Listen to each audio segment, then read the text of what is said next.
What's good, man? It's Mr. Trill Talk, No Pill Talk. In here with Winslow. What's good, man? Shit, man. Just been working a lot and grinding, really. That's about it. Okay, man. So, man, for the people who don't know who you are, man, let them know who you are and what you're from and what all you do, man. All right. If I were to describe myself, I would basically put it into a category as kind of like an entrepreneur because I do music. I own a moving company, and I also own an appliance installation business, and I own a record label. Okay. So for me, you know, like every day when I wake up, I'm fighting like 12 different things, you know? So it gets rough, but at the end of the day, it all pays off, and it just keeps going.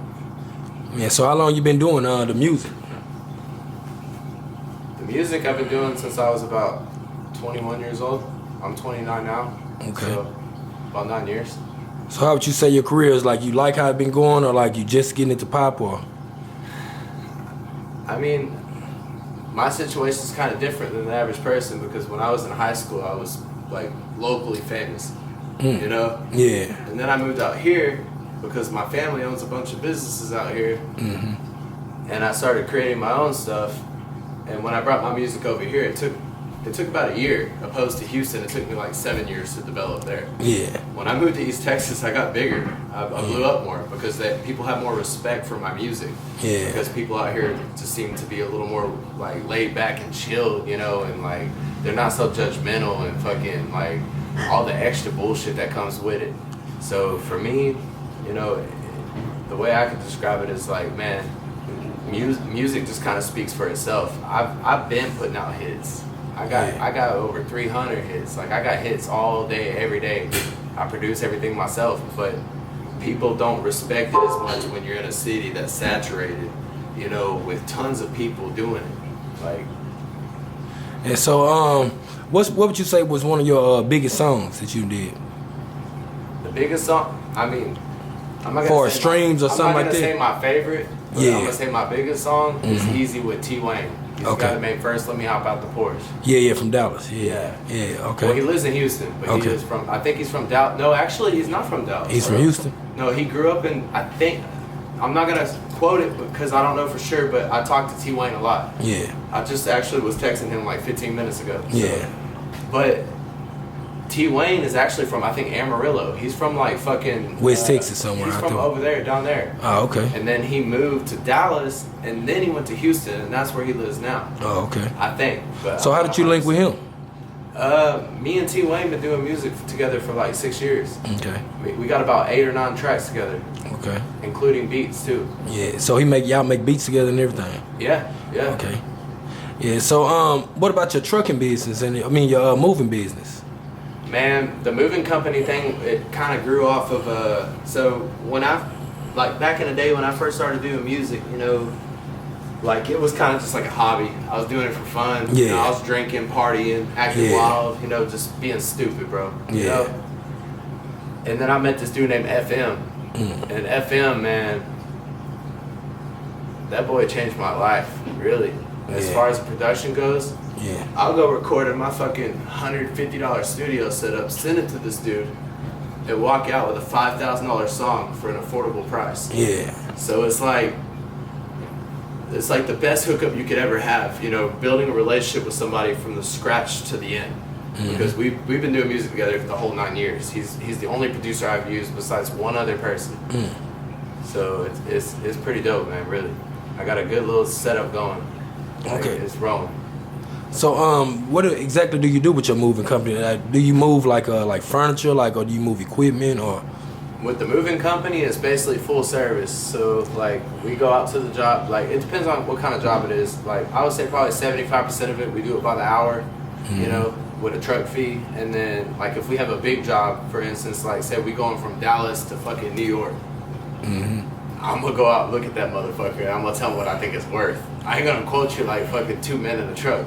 I'm gonna tell you what I want for that job. Yeah. You know? Kind of bossed up, what just it's actually worth. Yeah. And sometimes people will buy you instead of the fucking product. Showmanship. Exactly. Yeah. You're selling yourself almost. Okay. So how do you do that? Like, how do you balance both of them?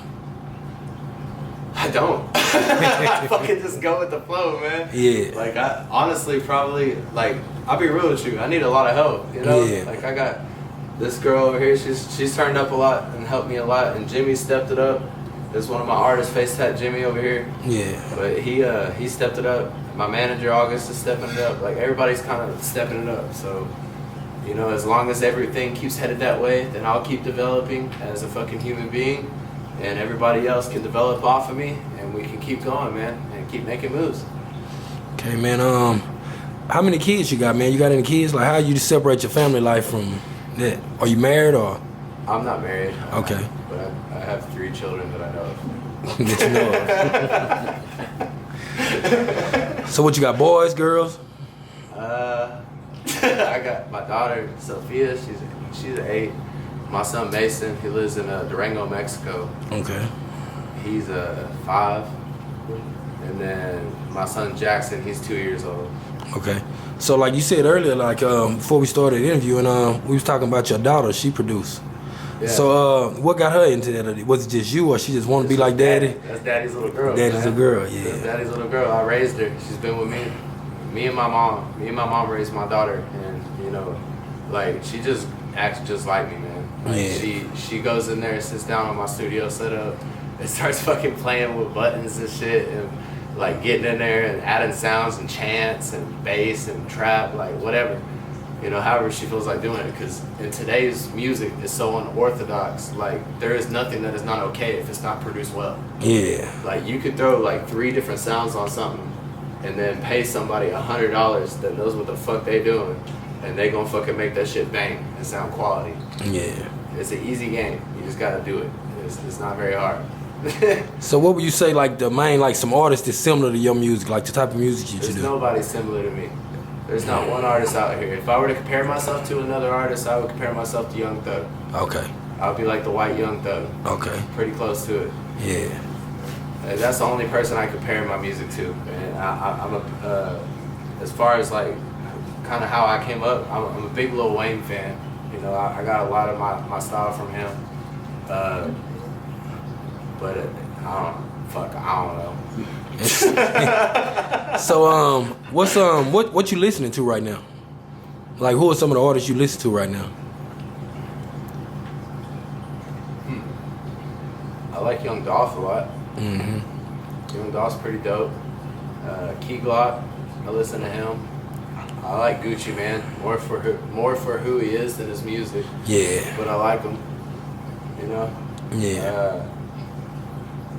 I've never been a big Cardi B fan, so I'm not saying she's not garbage at all.